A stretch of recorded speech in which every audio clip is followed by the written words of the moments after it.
नमस्कार। आइए छठे पी के बारे में देखते हैं, pain relief during labour. Labour के टाइम पे पेन क्यों होना चाहिए? फ्रेंड्स, जो थैली का मुंह जो 9 महीने बंद रहता है उसे खोलने के लिए ये लेबर पेन्स का जरूरत है। यूट्राइन कॉन्ट्रैक्शन लेबर पेन आने से थैली का मुंह खुलता है और बच्चा बाहर आ सकता है। ये पेन वर्ल्ड में second most severe form of pain है और ये पेन का परसेप्शन डिफर करता है, वेरी करता है person to person. First time जो लेबर में गई है, लेबर पेन है, उससे ज़्यादा पेन महसूस है, मल्टीपारस को लेस कम पेन महसूस होता है। इसके लिए परसेप्शन में physical, mental, emotional, motivational, cultural कई सारी चीज़ें मायने रखती है। सो पेन परसेप्शन वेरी करता है।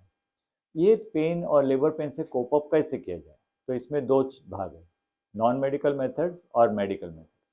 तो नॉन मेडिकल मेथड्स में ज़्यादा करके आपको आपका माइंड पेन से डाइवर्ट करना है, डिस्ट्रैक्ट करना है।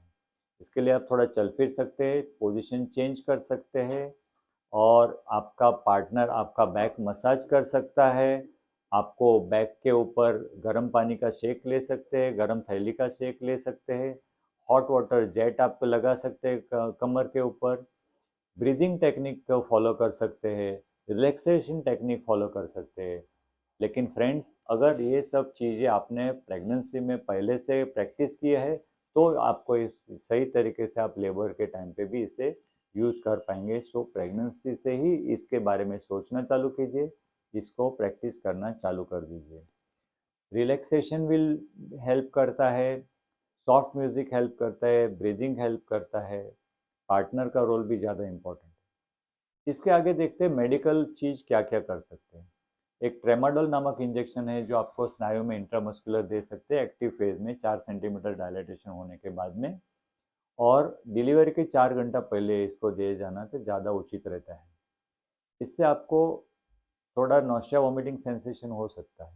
इसके आगे इंजेक्शन है जिसको नार्कोटिक एनाल्जेसिया बोलते हैं, यानी मॉर्फिन, पैथिडीन या फेंटानिल इंजेक्शन है।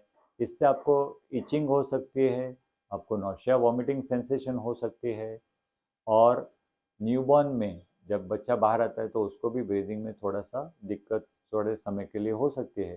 तो डिलीवरी के टाइम पे आपको चाइल्ड स्पेशलिस्ट हाजिर रखना एडवाइजेबल है। इसके आगे है एपिड्यूरल एनाल्जेसिया। इसके लिए आपको ज़रूरत पड़ती है एक एनेस्थेटिस्ट की, और जब आपका एक्टिव फेज शुरू होता है तभी इसको यूज़ कर सकते हैं और अप्लाई कर सकते हैं। तो एनेस्थेटिस्ट क्या करता है, एक स्टराइल एपिडल पैक आता है, उसे ओपन करता है, उसमें से नीडल आपके कमर में स्टराइल क्लीन करके साफ करके नीडल एंटर करता है, उसके थ्रू एक इनवेलिंग कैथेटर इंट्रोड्यूस करता है, नीडल निकाल देता है, कैथेटर को जगह पे फिक्स कर देता है।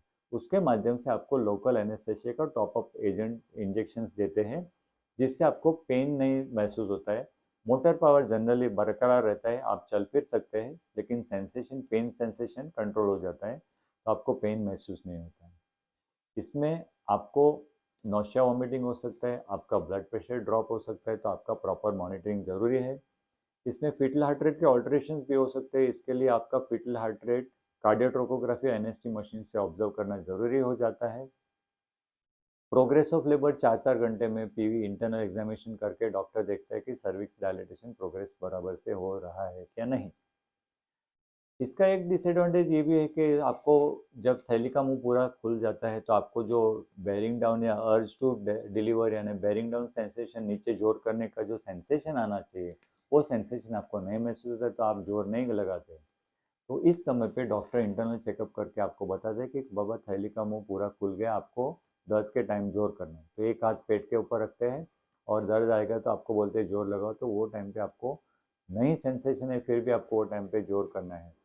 कभी कभार सेकंड स्टेज प्रोलॉन्ग हो जाता है, 1 घंटे के बदले ज़्यादा टाइम लग जाता है, और कभी कभार आपको सेकंड स्टेज में फॉरसेप्स या वैक्यूम से डिलीवरी करवाने का ज़रूरत भी पड़ सकता है।